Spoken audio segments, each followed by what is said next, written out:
शान आहे, तिरंगा आपला प्राण आहे. स्वातंत्र्याचा दिवस आहे भारताचा विजयाचा, स्वातंत्र्याचा दिवस आहे भारताचा विजयाचा.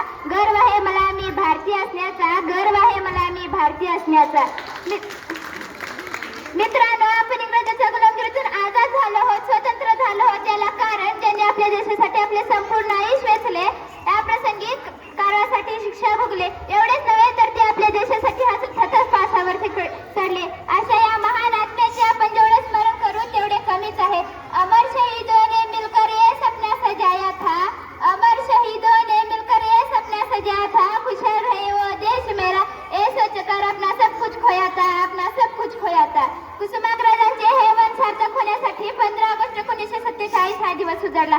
पक्षी पिंजऱ्यातून बाहेर पडला आणि असंख्य बलिदानाचा सार्थक झाला. भारत म्हणजे काय?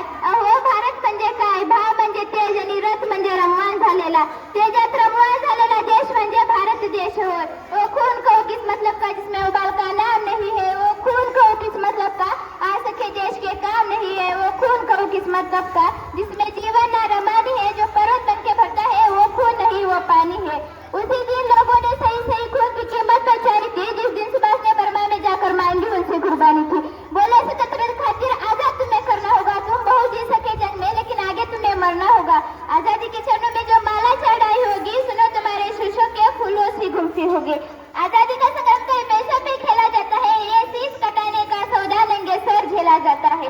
आज अनुभव से करके वो बोले कि रक्त तुम मुझे देना, बदले में भारत की आजादी तुम मुझसे लेना. हो गई सभा में उतर पुतर, सीने में दिल न समाते थे, सो इनकलाब के नारे कोशों तक छाए जाते थे. हम देंगे देंगे रक्त, वैसे ही शब्द सुनाई देते थे, रन में जाने के लिए युवक तैयार दिखाई देते थे. बोले सुभाष वो आगे है जिसके तन में खून बहता हो, वो आगे है जो खुद को हिंदुस्तानी कहता हो, वो आगे है जो हंस कर लेता हो, मैं कफन बढ़ाता हूँ, वो आगे है जो खून से हस्ताक्षर करता हो.